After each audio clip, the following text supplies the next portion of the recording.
We are back for another leg day. So starting off with adductors, there's no pretty way to get into this. The annoying thing is the bar in the centre, you just end up standing on. But the stack here is super light, my ground could do it. So I just had to add in a little pause. 4 seconds, or people know who train with me, know that I can't count. So I just like to do a long pause in the stretch and then a long pause in the contraction. I think I got 15, 16 doing that. Absolutely fried the adductors. This is a lovely machine. It would be even better if the stack was just a little bit heavier and a true sort of resemblance of the weight that you actually got on.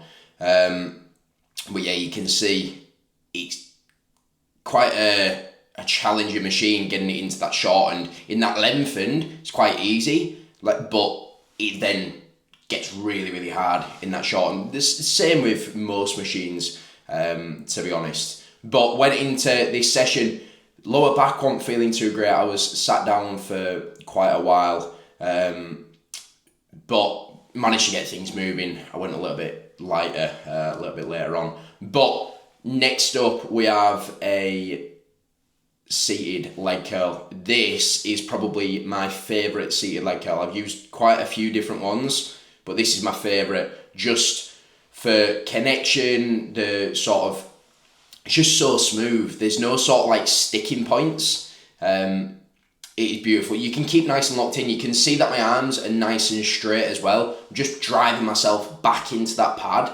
trying to keep those hips down. And thinking about dragging that heel round as well, because if you just think about kicking it, you're not going to get any hamstrings. So always think about dragging. You can see that I have a slight pause in both end ranges as well, just to slow down the movement, make sure that I'm actually connecting with the hamstring. Again, knees, feet and hips are all lined up. If you get a bit of hip pain with that, make sure that everything is in line and it should sort it out. Next up, I'm on to hyperextension. I went a little bit lighter on this purely because it was directly loading my back. I was sat down for pretty much the majority of the day, so it was a little bit stiff. Just training like a pussy, to be honest. But this felt actually really, really good. A brilliant, brilliant connection. So, sometimes it is nice to strip it back. You can see that my right foot is slightly externally rotated, and it's really annoying me. I struggle with internal rotation in my hip, but it is getting there. It is getting there, so that is a bonus. Then I was onto the Gym Lico leg press. This is beautiful. This was second set, actually. I did a top set, and then went into this one, which was more continuous.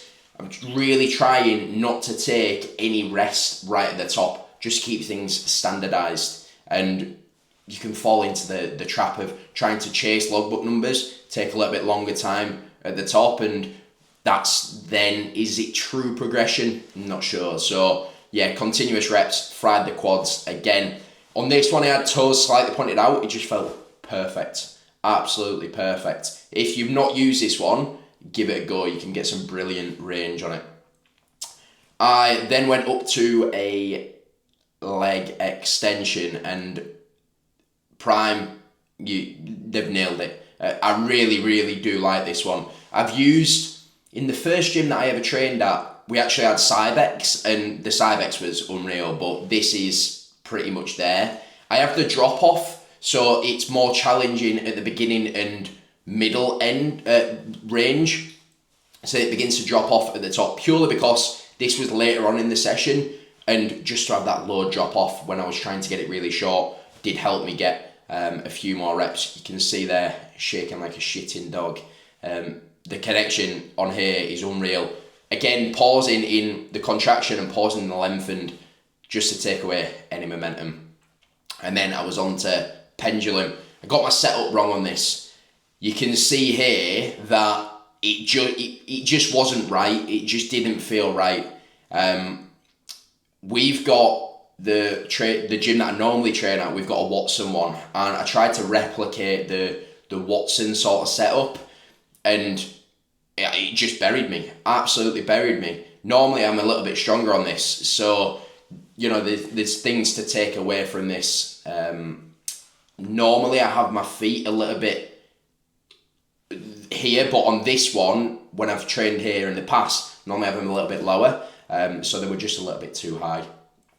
I then went into a back off set and just thought, right, let's just fry myself, because I wasn't happy with that last set. So constant tension, time of attention work, absolutely love it.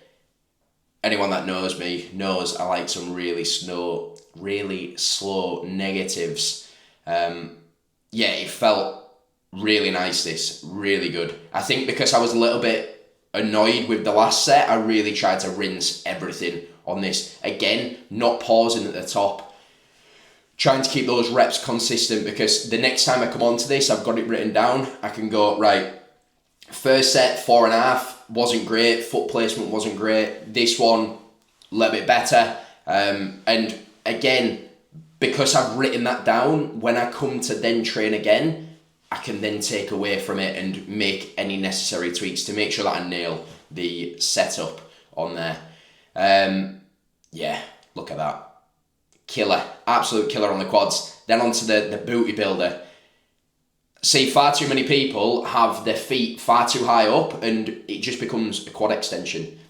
On here, you want your feet, so when you're at the top, your knees are pretty much directly 90 degrees with your ankle, so you like that. Toes slightly pointed out and driving through your heels. Squeeze your ass when you're at the top. The connection on this was next level. Brilliant machine, this, really, really good. The Nautilus is good, don't get me wrong, but I do prefer this booty builder. It is very, very good. Then onto a single leg press. For some reason, every time I come onto this, I get cramp in the leg that's not working, get cramp in that hip. So sort of like threw me off. I was just trying to push through that, hence why I was rushing just a little bit, which wasn't ideal, but I was at the end of the session and I was probably a little bit dehydrated. But yeah, this felt, again, really nice. A little bit more hip flexion on this, so it was giving me a little bit more glute. That's something that I'm definitely trying to bring up. And then just finished off with some calves, and that's me done.